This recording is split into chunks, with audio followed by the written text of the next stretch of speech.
নমস্কার, কেমন আছেন সবাই? আমি ভূমি। আমার আরও একটি নতুন ভিডিওতে আপনাদের সকলকে স্বাগত জানাই। এখন বাজে সকাল 9:30। তো আজ সকালে রান্না মা করেছে ডিমের ঝোল আর আলু ভাজা। সকালের খাওয়া দাওয়া করে ছুটলাম হসপিটালের উদ্দেশ্যে। আমার সোনামা অর্থাৎ ভাগ্নি গত 3 দিন ধরে হসপিটালে ভর্তি রয়েছে। বাড়িতে ছোট বাচ্চা থাকলে যা হয়, কোনো কিছু জিনিস যদি অসাবধানতায় রেখে দেওয়া হয়, তো ছোট বাচ্চা তো কিছু বোঝে না। ঘরে ছিল ঘর রং করা তারপিন তেল, সেগুলোকে জল ভেবে খেয়ে নিয়েছিল, যার কারণে গত 3 দিন ধরে হসপিটালে ভর্তি রয়েছে। তো গত 3 দিনের মধ্যে আমি 2 দিন যেতে পারিনি, মানে 3 দিনের দিন আজ আমি যাচ্ছি। হসপিটালে যখন যাচ্ছি ওদের জন্য একটুখানি খাবার নিয়ে আমি যাচ্ছি।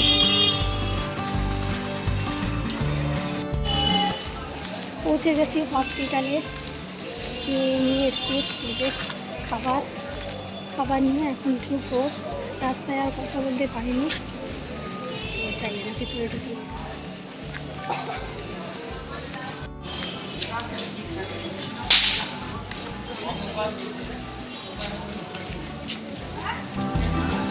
এসে পড়েছি হসপিটালের ভেতর। এই যে দেখুন কেমন দুষ্টুমি করছে এখনো।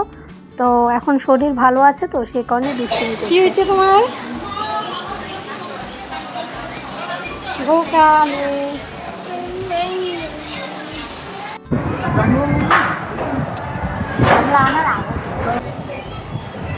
বড় করতে পারে না। ওইদিকে দেখো, ওইদিকে দেখো, ওইদিকে কত বড় চোখ করে রে। বাবা ভয় পাবে রে, মাসি তো দেখলে ভয় পাবে। গরম ভাত নিয়ে এসেছি, তো দিদি বললো আগে মনাকে খাইয়ে দিই, তারপর আমরা খাবো। তো মনা একটুখানি আলু ভাজা আর ওই ডিম ভাজা দিয়ে খাবে, ঝোল দেওয়া যাবে না, ঝোল একটু ঝাল হয়েছে তো সে কারণে। এই তুমি ওঠো, ভাত খাবে না? দেখি তুমি কাকে ফোন করছো? এই বসো চুপ করে।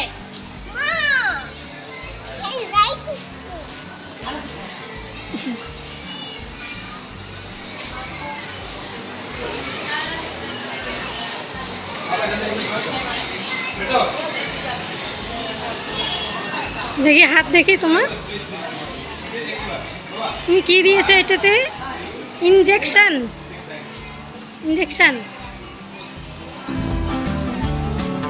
কেমন দুরন্ত মেয়ে, খাচ্ছে তবুও নাচানাচি করছে, আবার দুষ্টুমি করছে।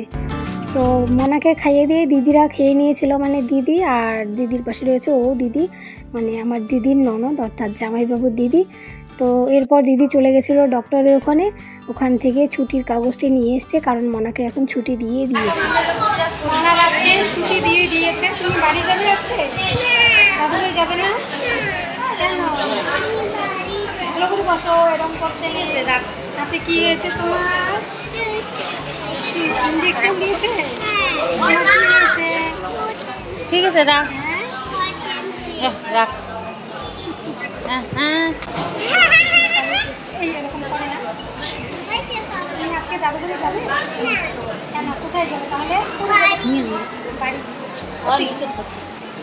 এখন বাড়ি যাওয়ার জন্য অস্থির হয়ে পড়েছে, কখন বাড়ি যাবে।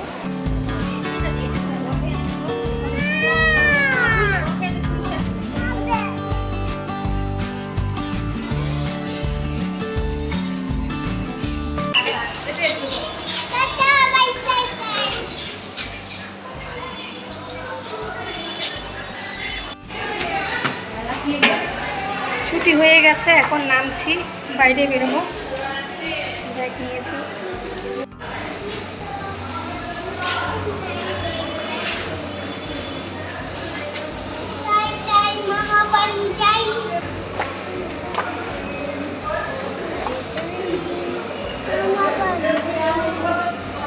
আসবে তো বাবা। বাইকে আসবে? বাইকে আসবে?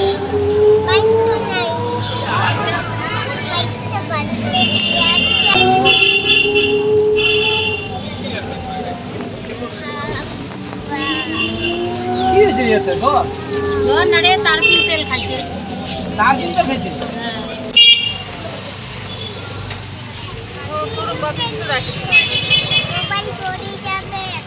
আমি এভাবে ভিডিও করছি, তো দুষ্টু মেয়ের আবার সেটি মনে আছে, বললো যে এইভাবে ভিডিও করো না, মোবাইল পড়ে যাবে। তো দিদিদের টোটোতে আমি উঠেছি, হসপিটাল মোড়ে ওখানে নেমে পড়বো আর দিদিরা বাড়ি চলে যাবে। আমাকে বললো যেতে, তো আমি আর আজ দিদিদের বাড়ি গেলাম না, এরপর আমি আমার বাড়ি ফিরে যাব। দিদিরা গেল তো টোটোতে করে, আমি আর গেলাম না দিদি বাড়ি। আমি এখন ফিরছি বাড়ি। খারাপ লাগছে দিদিরা চলে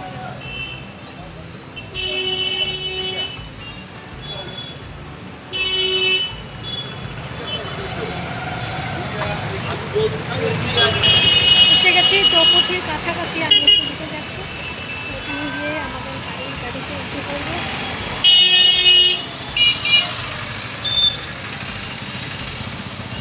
হসপিটাল মোড় থেকে আলিপুরদুয়ার চৌপথি এসে পড়েছি। এরপর চৌপথি থেকে একটুখানি এগোলে আমাদের অটো স্ট্যান্ড, মানে আমাদের বাড়ি যাওয়ার অটো আমি পেয়ে যাব। তো আগে আমরা যখন কলেজে পড়তাম তখন এই চৌপথি পার হয়ে আমরা অটো পেতাম বাড়ি যাওয়ার জন্য। এখন ভিড় হয় তো সে কারণে এই অটো স্ট্যান্ডটি একটু পিছিয়ে দেওয়া হয়েছে, একটু নয় অনেকটাই পিছিয়ে দেওয়া হয়েছে। তো চলুন তত দূর পর্যন্ত হেঁটে এসে এই যে আমি এখন অটোতে উঠে পড়েছি, বাড়ির পথে আসছি। আর দেখুন আকাশটাকে কত ভালো লাগছে। এখানে নিচে রয়েছে রেল স্টেশন, মানে রেল লাইন নিচে চলে গেছে, উপরে এটি ওভারব্রিজ। ওভারব্রিজ থেকে বাঁদিকে একটু পরে নিউ আলিপুরদুয়ার স্টেশন। তো এই স্টেশন পেরিয়ে এখন আমি বাড়ি যাচ্ছি।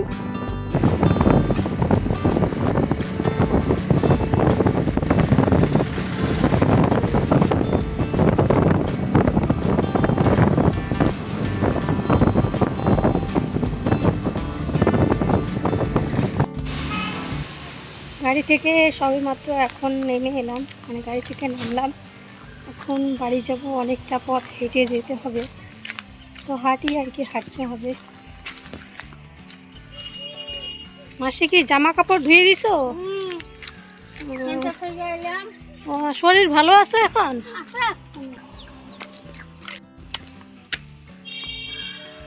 তো হেঁটে হেঁটে এখন ফিরছি বাড়ি, ফিরতে হবে।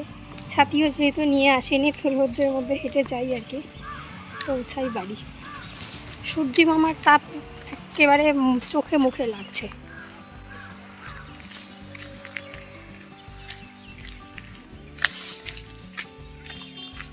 আমি যাওয়ার আগেই বলেছে ছুটি, মানে আজকে ছুটি দিবে। তো গিয়ে ওখানে একটু বসেছিলাম আর খাবার খেয়েছে দিদিরা, খেয়ে দিয়ে এসে একটু বসেছিল, পরে ছুটি দিল, দিয়ে তারপর এখন ফিরছি বাড়ি। হসপিটাল থেকে সোজা বাড়ি চলে এসেছি। তো এসে আর বাড়িতে ভিডিও করা হয়নি। তো এদিকে এসে কাপড় চোপড়গুলো ধুয়ে দিয়েছি, স্নান করে নিয়েছি, তারপর খাওয়া দাওয়া করে নিলাম। ঠাকুর ঘর লেপেছিলাম স্নান করে, এখন খাওয়া দাওয়া করে নিলাম, নিয়ে জামা কাপড় অনেক রয়েছে বাইরে। তো এখন যেহেতু সন্ধে লেগে যাবে, তুলে নেব।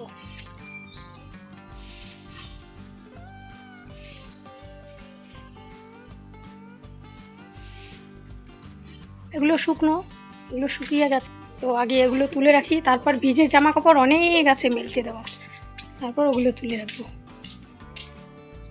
চেয়ারে রেখে দিলাম, পরে ভালো করে রেখে দেবো। তো এখন ভিজে জামাগুলো তুলে নেই।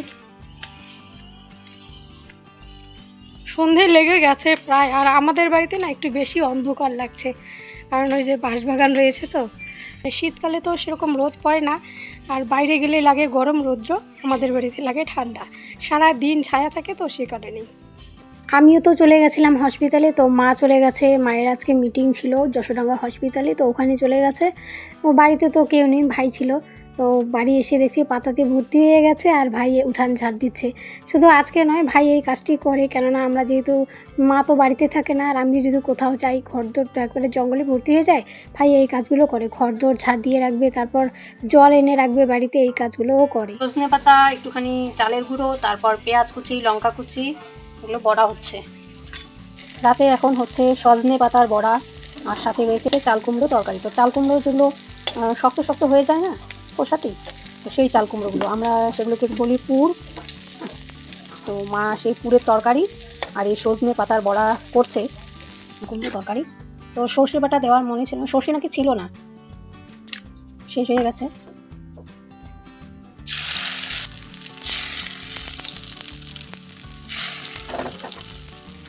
সন্ধ্যের সময় মা ফিরে এসেছে, এসে আবার রান্না করতে শুরু করে দিয়েছে। তো কিচ্ছু খাইনি, আমি এখন বললাম যাও তুমি গিয়ে এখন বসে পড়ো। তো এখন বাবা মা ভাই খেতে বসে পড়েছে, আমি ততক্ষণে বড়াগুলো ভেজে নেব, নিয়ে পরে আমি খেতে বসবো। তো আজকের ভিডিওটি এখানে শেষ করছি, ততক্ষণ আপনারা সকলে ভালো থাকুন।